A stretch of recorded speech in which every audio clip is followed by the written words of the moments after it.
Good morning, party people, and I'm coming to you from Moab, Utah. I'm in the middle of a cross-country road trip to go see my mom. You're driving from Las Vegas over to about the middle of the country over to Illinois. And so as part of that, I'm just stopping at all kinds of beautiful places that I've always wanted to get to and stay at. Moab is a haven for people who do hiking, like gorgeous red rock mountains and arches. And it's being a car guy, I'm amazed by the number of overlanding vehicles that are out here.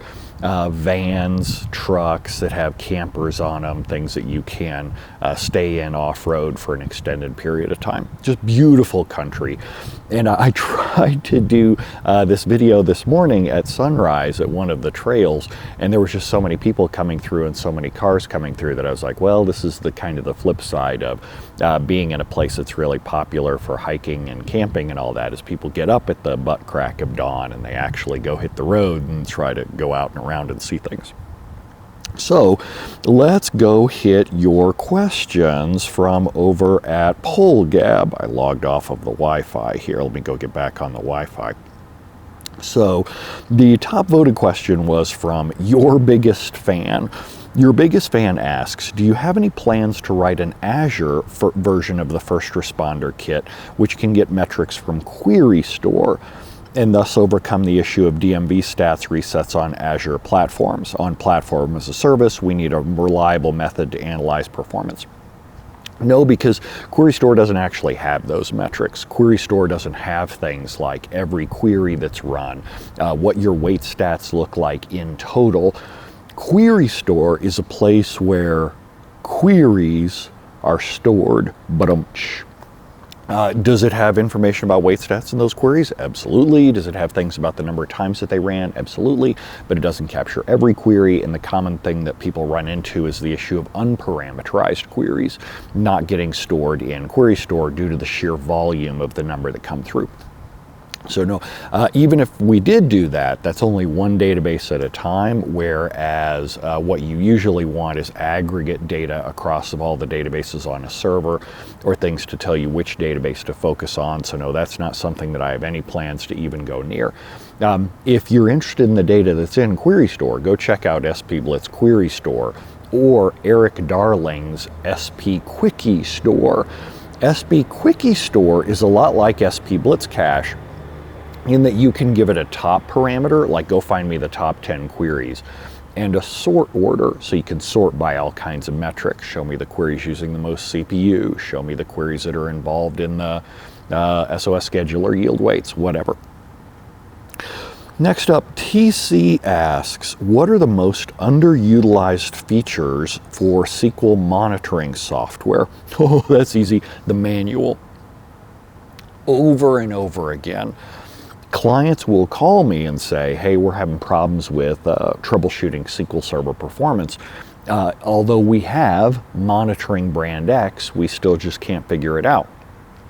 And if they're really intent on saying, here, let us show you monitoring brand X, I'll say, great, go show me, as of 6:30 p.m. last night, what were the biggest weight stats in a 15-minute time period, and what were the queries that were causing those weights.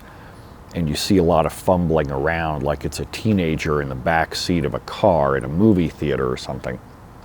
They're just groping around blindly, not really understanding what they're supposed to do, because nobody reads the manual for their monitoring software. Monitoring software isn't something that's super easy. It's kind of like SQL Server. If you don't read the documentation, you're gonna have a bad time. And yet I still see so many people who they don't bother reading the documentation. They think it's all going to just fix itself automatically, and that's not how monitoring tools work. Drew says, Rocky's father says, what's the most common complaint you hear from, excuse me, from database administrators these days? Is it a lack of funding for good hardware or cloud performance tiers, training budgets, developers? Okay, so this one's a little tricky. I hear the same thing from DBAs all the time. And the thing is, I know what the problem is, and no one will believe me or no one will listen to me. And when you unpack that, there are a couple things involved. One of the things that I'll say is, okay, I hear that you've been saying that for a while. Can you show me the presentation or document that you put together in order to prove your point? And then you can immediately hear the record scratch. Wait, what? And they'll go, well, no, I've been telling them. Your doctor's been telling you to exercise more and eat better. Telling people doesn't always get the point across. Have you given them something in writing that says, here's a graph, here's a chart to prove my hypothesis that this is the main problem and here's why?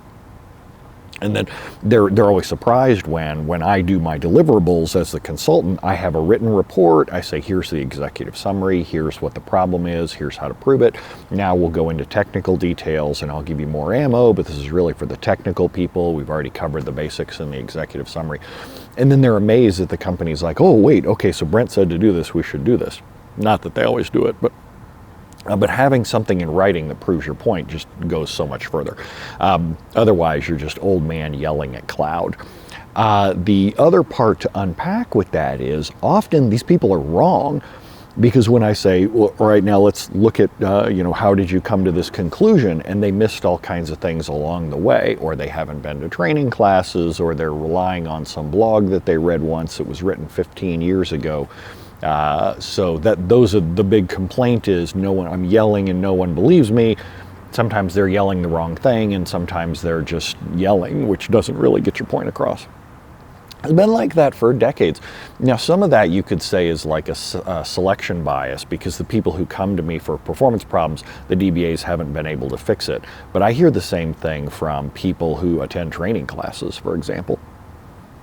And you certainly see it online all the time with these bitter database administrators. Z asks, hi Brent, how can an ORM developer get better at sending queries to databases? And how can a DBA convince ORM developers that a 15K character query with 29K output every 30,000 times, I don't quite understand what we're saying here, is not a very good thing and can be done better in a stored procedure? Okay, so sending 15,000 characters to SQL Server isn't that big of a deal. 15 kilobytes, every second as you're watching this video, you're dealing with an order of magnitude more data than 15 kilobytes coming in for a query. I don't think I've ever seen a SQL Server where I said, you know what the main problem is here? Inbound network traffic. Because if you think about it, SQL Server, your SQL Server, doesn't matter, it can be any kind of server, has symmetric inbound and outbound network pipes. If the queries are so large, but the results are still larger, you'd be saturating the outbound network pipe anyway. The inbound pipe doesn't really matter all that much. Now, if you were sending a 15K query to get an integer back, that would be different. But obviously that's not what you're talking about there. You said 29K worth of output. So I would just make sure that you focus on what's your server's biggest bottleneck and then focus on that. Otherwise, it sounds like you're kind of walking into a restaurant kitchen and going, oh my God, can you believe the spices aren't alphabetized? How can you work in an environment like this? Well, alphabetized spices aren't usually a restaurant's problem. Now, the second part of your query, or second part of your question was, can something be done better in a stored procedure? What do you mean by better? If you're going to do a better job of writing the T-SQL inside a stored procedure, well, couldn't the developers do a better job of that same SQL inside an app? Couldn't they build dynamic SQL inside an app and achieve the same end result? I would push back a little there, because it's not like stored procedures are magically delicious where T-SQL sent in from the application is not. Could the inbound network pipe be smaller? Yeah, but that's not your bottleneck. I've never seen a SQL server where that's the bottleneck. So what you may want to do is come back to the developers and said, I've done analysis, and the number one problem facing this SQL server is blank. And if you think it's inbound network traffic, go measure to see whether that would actually make a difference, because I got news for you, it won't. Yousef asks, what are the top unforgivable database administrator mistakes? Oh, this is an interesting question. And so I posed it to the audience. If you go Google for Brent Ozar, why DBAs get fired, I did a blog post several years ago where I asked the audience, what would it take to fire a database administrator? And it's incredibly hard because most people don't even understand what the database administrator does, let alone gauge its success. The clients that I've seen where they have fired a database administrator, because you said unforgivable, and unforgivable means fired. If something was a forgivable mistake, they're still around. But the clients where I've had where they actually fired the database administrator, the number one reason was covering things up. Like they said that they had done something they actually had not done. They said they were taking backups when they clearly knew they were not. They said that they had fixed a security problem when they clearly knew they did not. Drinking on the job and covering up for that was one of them, but hopefully that doesn't happen too often. But the negligence and actively covering up for it seemed to be the big one. Negligence isn't unforgivable. We all make mistakes, and we all need to get training and get better at our job. Lord knows I do. So yeah. Ryan asks, where do you see the database administrator profession going in the next 5, 10, 15 years? If you do a search on ozar.me, ozar.me is my personal blog, do a search on ozar.me for predictions, and several years ago I did a prediction on what the database business would look like 7 years from now, and almost all of them are coming true. It's been really interesting to watch how that happens. So I'm kind of like, yeah. If you asked me in the year 2022, 10 and 15 years out, I wouldn't try to predict anything. I wouldn't even predict automobiles 10, 15 years out. But like 5 years out from now, database administration, there are basically two database administration tracks. One is development DBA, which is making applications go faster. That's going to look exactly the same 5 years from now that it does today. We're still going to be trying to cut costs and make queries run faster with less work. That's still going to be a mostly manual process. I look forward to the days when that's more automated, but Microsoft isn't lifting a finger to get to that point. They're still, like for SQL Server 2022, they're still like, look, we're starting to fix parallelism. And I'm like, oh God, okay, yeah, whatever. So that's the development DBA track. The other one is the production DBA track, which I kind of think of as provisioning, backing up, configuring, and securing SQL servers. The language that you use to do that has changed over the last several years, and it's much more now about how do you script. In theory, if you're looking in the future, it's much more about how do you script automation out to build servers at a larger quantity or more predictable end result. But patching still is not automated. Patching is still absolutely painful, checking to make sure nothing's going on in production and patching it. It gets easier when you have things like always-on availability groups because you can patch a secondary and have it ready to go. But it's not like your job's easier with always-on availability groups. I think that there's still going to be a lot more of that job getting worse before it gets better. You could argue that platform as a service takes away some of that. I often hear people saying, oh, database administrators are going away because of platform as a service. Come back to what I said about what this person does. Provisioning, you still have to do that. It's not like Microsoft and Amazon is like, hey, you're building a new app, let's slide in a database for you. We'll totally provision it for. No, you have to go out and proactively provision these things. You have to ask for them. Configuring them, backing them up, platform as a service is starting to take care of some of that, but the backup options are still really limited, like 7 days or 30 days. A lot of organizations, for compliance purposes, have to keep up backups longer than that. So it's a whole new world of how do you figure out how you're going to back that stuff up in a format that can be easily restored in 3 years from now, 5 years from now. Securing, that still isn't any easier in the cloud. If anything, it's harder. And then troubleshooting when something goes wrong, that's still, DBA, default blame acceptor. People are like, what's going on with whatever cloud database do we have? And somebody has to go track down why it isn't working the way they thought it would, why it's not connectable, whatever.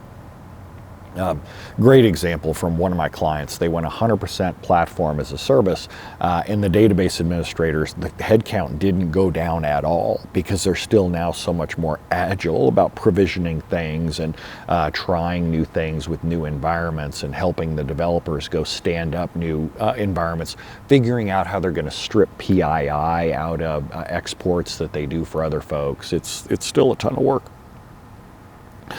Hany asks, hello Brent, my friend is searching for your article on your first day as a DBA in a new company and couldn't find it. Can you help him? That doesn't ring any bells. It doesn't ring any bells. Maybe somebody in the comments will know what that is, but it might be really old. I don't remember that at all. If you ask me what I would do at my first DBA at a new company, I would build an inventory of all your servers, put it in writing. Dave says, of all the database projects, CI/CD pipelines you've seen in your career, Dave, there have not been that many. Do you have any recommendations or tips? No, I have not seen a lot of successful database project CI/CD pipelines in my career. I've seen a lot of people try to get there and then run into just one stumbling block after another and say, you know what, we're going to revisit this in 2 years or 3 years. But I have not seen, I can count on like 3 fingers the number of successful CI/CD pipelines. And in those, what did they have in common? Multiple people dedicated just to the CI/CD pipeline. As in like 2, 3, 4 employees who did nothing but make sure the build automation tools were working, that would test new versions of the build and automation tools, that would teach the build and automation tools to the rest of their staff. They were deep experts in that CI/CD tool to be force multipliers for the rest of their organization. Does basically anything asks, I know your standard recommendation for storing SP BlitzFirst outputs are every 15 minutes, retaining for 7 days, correct. What would be the max you'd recommend if a friend were interested in retaining more or collecting all the data at more frequent intervals? Go buy a monitoring tool. Go buy a third-party monitoring tool. They're like $1,000 to $2,000 a server, and they specialize in doing that kind of thing, plus giving you a nice user interface to query it. I would not, period, full stop, do it myself, end of story. Harika asks, do you have an opinion for when the SQL Log backup job should be temporarily stopped on a busy server for things like index maintenance, full backups? No, you shouldn't. I have a very strong opinion. No, you should never disable the log backup jobs, period, full stop. That doesn't make any sense. The examples that you gave, index maintenance, why would you stop doing log backups during that time? All you're doing is piling up larger amounts of transaction logs that you're going to have to eventually back up. It's not like that stuff goes away.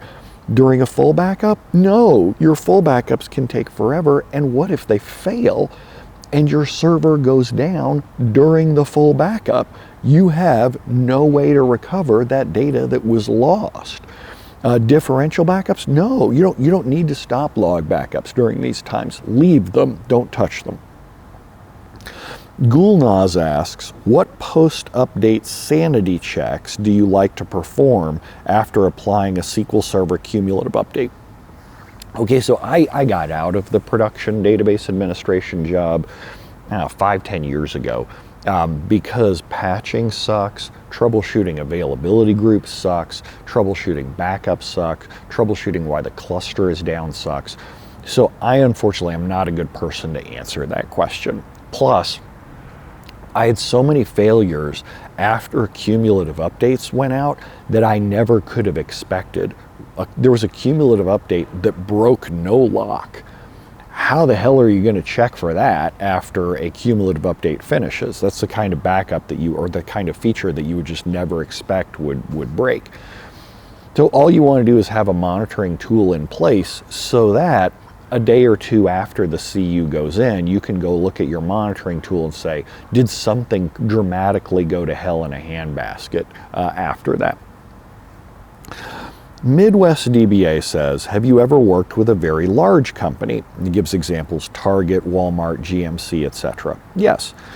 Are there database administrator teams full of highly skilled DBAs, or are they pretty much like everywhere else, one expert and just a few regular folks? So I disagree with your premise that everywhere else there's one expert and a few regular folks. The size of the company has almost nothing to do with the expertise level of who works there. I have worked with tiny companies that had just one person, and that person was a deeply awesome technical expert. I have worked at giant companies where no one knew what the Sam hell they were doing. Those of you who have worked with me recently, there was one big giant company that had easily a dozen. Well, we're not going to go there. But I go in there and I'm opening up the hood of the car and I'm like, oh my God, everything's on fire and no one knows what they're doing. So I don't think it has anything to do with company size. What I would say is that at larger companies, you tend to find people who are going to be there for a longer period of time. You meet more lifers at large companies, people who expect to be there for 5, 10, 15, 20 years. And there also tends to be a different mentality towards training at those companies. That at a large company like the ones you described, they tend to have a fixed training budget that's like a percentage of employee salary. Now that doesn't mean that the people use it effectively. I know a lot of employees at companies like that who kind of see it as a freebie that they just coast on year after year, that they go to conferences, but they don't really pay attention to any of the sessions, or they'll use it to go party, or they just kind of pick sessions where they're interested in the speaker, not the topic. So yeah, I wouldn't correlate those two things. Pessel says, who's the community's Brent Ozar for all things SQL security related? There's no one actively blogging about SQL security. There are a couple people in the industry who did stuff on security 5, 10, 15 years ago, but there's nobody who's actively blogging or presenting about it now. So I would just be really careful if inevitably somebody in the comments is going to say, well, what about Frank, or what about Bethany? And those are people who the name might come to mind when you think security, but that's just because you read a security article from them 10 years ago, not necessarily current with what's happening today. NullPointer says, my friend wants to know the best way to get some type of high availability. They have Once you get into detailed architecture, it's really beyond what you want to ask someone for in a webcast. That's really where consulting comes in, just because there's so many intricate things with that. It usually takes me a day of working with a client, of understanding what their goals and needs are, their application, their future growth, and all that, before I can really recommend them a good option there. Alec asks, upon checking a table with SP Blitz index, do you ever drop indexes with a low amount of reads versus a high amount of writes? How do you make that determination? I talk all about how I do it in my Mastering Index Tuning class. Ladies and gentlemen, Mastering Index Tuning is a 3-day training class where you can watch the recordings online or you can take part live, and I teach you exactly the same methodologies that I've used at companies all over the world. Mastering Index Tuning. Tell your friends. Preben asks, because if I could answer it in 30 seconds, I would, but obviously I don't. That's why I have multi-day training classes to teach you how I do those kinds of things. Preben says, are you open to visit Belgium because DataMines Connect is happening? Yeah, unfortunately it's in September. I'm booked about a year in advance in terms of my travel schedule. So I've already got travel set up for the fall and winter of 2022.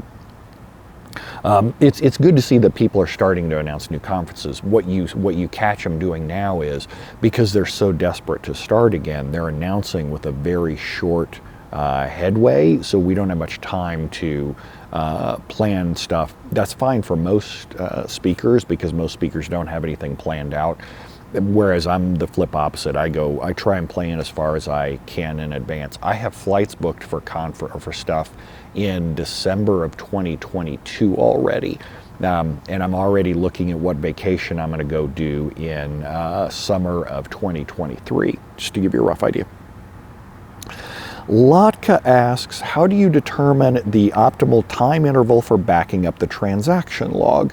Ask the business, how much data are you willing to lose? Ask the business, how much data are you willing to lose? And the business is going to go, I'm sorry, what? Repeat the question. How much data are you willing to lose? And they're going to say as little as possible. So why would you back up your logs every 15 minutes or 30 minutes? Why wouldn't you back up your logs every minute? If you search for Brent Ozar, back up your transaction logs every minute. I've got a blog post explaining why that is. And the first reaction from database administrators is usually, well, oh my gosh, that's going to be the transaction log just always going to be backed up. Yes, but very tiny amounts of it. Whereas if you nibble it off all the time in small amounts, as opposed to letting it pile up for 30 minutes and then gut punching the SQL server to back up a bunch of log stuff all at once, users will feel that as a slowdown. Whereas if you're nibbling it off over time, they won't feel it as bad. In addition, if you're worried about large numbers of transaction log backups that you're going to have to restore, that's what scripts are for, like SP database restore, which is in the first responder kit. You can just point it at a folder, tell it where you want the database restored to, and it's done. It's going to go script all that out for you and execute it if you want. Whereas if you think you're pointing and clicking through a GUI trying to restore, a day's worth of transaction logs, even if they're taken only every 30 minutes, you're screwed. MancDBA, this will be the last one that we do. MancDBA asks, non-SQL questions. You've previously talked about some of your awesome cars. What do you use as a daily driver? I use my Jaguar XKRS. So it's a French Racing Blue Jaguar XKRS. 2012 or 2013. I always forget because it's 1 year, but Doug DeMuro's video about it said it was a different year. So I keep having to second guess and go back and think. I think it's a 2012. It's got about 60,000 miles on it. And so it's a very rare car. There were less than 100 of them produced for the United States in that year. And only like a dozen were French Racing Blue. So it's fairly unusual, but at the same point, like the values haven't taken off and appreciated that much. So it's crazy fast. It's got like 550 horsepower, 500 pound-feet of torque. Can spin the rear tires in like first, second, third gear. Makes glorious noises, but it's super comfortable. I've also customized it with a ton of stereo gear and nice wheels. So it's at this point, it's really uniquely mine, and I'm not worried about resale value. I'm going to have this car for forever. It's just a nice daily driver car to have around. So that's the one that I'm taking on this road trip too, actually. It's amongst all my cars, it's also the one that's probably the most comfortable because the AC is fantastic. It's a modern car, whereas the other cars I have, right now I have an 86 Ferrari 328, beautiful car, but the AC doesn't work very well. It's not just mine, it's all Ferrari 328s. The AC isn't that strong. The driving position is terrible. It's like uncomfortable to be in with the roof on. The only time where it really makes sense is in the fall and winter when the top is off. Then I have an 88 Porsche 944 Turbo. I adore, and it's a very easy to drive and friendly car. AC works great too also. Practical, it's got a lot of space in the hatch, but it's only got like 20,000 miles on it, and the values on those are starting to pick up. So it's more of a special car that I'll use to run errands for stuff. And then finally, I have one other car that's even less practical, and I haven't blogged about that one yet because I'm going to pick it up as part of this road trip. I'm on the road for like 2 weeks straight. So you're going to see office hour videos from all over the United States. This particular one, I said we're in Moab, Utah. You haven't been able to see the rocks behind me. So what I'm going to do is I'm going to shut up now, and I'm going to go move the camera over just so that you can see the rocks from over here. Let's step out of the frame a little bit, and we'll zoom in just so that you can see. Oh, I have the lock button on. Let me go fix that. There you go. So this is the kind of canyon type vista that I'm out driving around through the course of today. So thanks for hanging out with me, and I will see y'all at the next office hours. Adios.